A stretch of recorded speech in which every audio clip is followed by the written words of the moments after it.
ஏன்னா வந்து சட்டசபைக்கு முன்னாடி வரும்போது நம்ம அந்த ஃபஸ்ட் டே வரத்துக்கு முன்னாடியே வந்து ஒரு டீசர் மாதிரி எங்களுக்கு ஒரு ட்ரையல் பீரியட் மாதிரி வச்சாங்க. ட்ரையல் பீரியட் எப்படின்னா வந்து அங்கே வந்து ஒரு கண்ணியம் காத்து என்ன மாதிரியான இதெல்லாம் நம்ம வந்து பண்ணணும், டூஸ் அண்ட் டோன்ட்ஸ் என்ன அப்படிங்கிற மாதிரி வந்து எங்களுக்கு ஒரு ப்ரோக்ராம் ஒன்று கண்டக்ட் பண்ணியிருந்தாங்க. அதை வந்து காமிச்சாங்க. எப்படின்னா வந்து போன சட்டசபை முன்னாடியெல்லாம் பார்த்திங்கன்னா அந்த சேரை தூக்கி போகிறது, டம்ளரில் அடிக்கிறது, பாட்டை தூக்கி வீசுறதுங்கிற மாதிரிலாம் இருந்துச்சு. அந்த மாதிரி சம்பவம் கூட நடக்கும், ஆனால் அவங்கெல்லாம் பண்ணுவாங்க. ஆனால் நம்ம டிவிக்கேக்காரங்க எதுவும் பண்ணக்கூடாது, எது பண்ணாலும் அமைதியாக இருக்கணும் அப்படின்னு சொல்லி அனுப்பிட்டாங்க வேறு. அப்போ நம்ம என்ன பண்ண முடியும்? மயக்க புரிஞ்சு தூக்கி மூஞ்சிலே போட முடியும்? அங்கே போட முடியாது. ஆனால் நம்ம சிரிச்சிட்டே இருந்தாச்சு. ஆனால் இன்றைக்கி இதை பேசணும். ஏன்னா எதுக்கு நம்மளை வந்து நோண்டிகிட்டே இருந்தால் உடனுன்ட்டு ஏதாவது இருக்கா நம்மளுக்கு? என்னமோ இன்றைக்கி கூட நியூஸில் வந்து 26 கார் வச்சுருக்காங்க, வண்டி வச்சுருக்காங்க, அதை வச்சுருக்காங்க, இதை வச்சுருக்காங்க, மக்கள் வரி பணத்தை வந்து தூக்கி சம்பாதிக்கிறாங்க பிடிக்கிறாங்கன்னு யாரையா வந்து பார்த்தீங்க நீங்கள்? யார் மக்கள் பணத்தில் எடுத்து நாங்கள் வந்து சம்பாரித்து காரை வாங்கிச்சோன்னு யார் பார்த்தீங்க இங்கே? ஒவ்வொரு தடவை சொல்லும் போதுமே விரிவான உங்ககிட்ட என்ன ஆதாரம் இருக்குது, எங்கள் அமைச்சர்கள்கிட்ட கேட்க தெரியல உங்களுக்கு, ஆதாரத்தோடு பேசுங்க அப்படின்னு சொல்லிட்டு. எந்த ஆதாரம் நீங்கள் வச்சுருக்கீங்க? மக்களோட வரி பணத்தை எடுத்து நான் சம்பாரித்து ஒரு கார் 2 கார் கிடையாது, 26 கார் நான் வச்சுருக்கேன்னா இவர் தான் வந்து பார்த்தாரு. இப்போ நாங்கள் சம்பாதிக்கிறோம், நாங்கள் தொழிலில் இருக்கிறோம். இல்லை இது என்ன ஒரு கூத்தாக இருக்குது? ஒரு சட்டமன்ற உறுப்பினர், ஒரு எம்எல்ஏனா செருப்பு போடக்கூடாது, தலையை சீவக்கூடாது, குளிக்கக்கூடாது, அப்படியே வரணும்னு ஏதாவது இருக்கா? நான் கேட்குறேன். எதை பண்ணாலும் அதை இன்னைக்கு பாருங்கள், நம்ம இவருங்க அமைச்சர் கீர்த்தனாவங்கள அதை ஒரு ட்ரோலை போட்டு விட்டாங்க. நேராக வந்து பேசி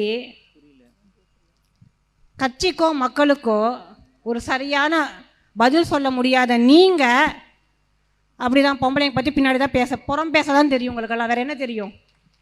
இத்தனை பேர் இந்த சோஷியல் மீடியாவில் இத்தனை கமெண்ட்ஸ் அடிக்கிறீங்க பாருங்கள். தைரியம் இருந்தால் வந்து முன்னாடின்னு ஒருத்தன் பேசுங்க பார்க்கலாம். ஒருத்தன் பேசுங்க. முன்னாடி நின்று பேசுறதுக்கு உங்களுக்கு வேண்டாம், பேச்சு சொல்லக்கூடாது, அது இல்லை. பின்னாடினா வந்து பேசலாம்.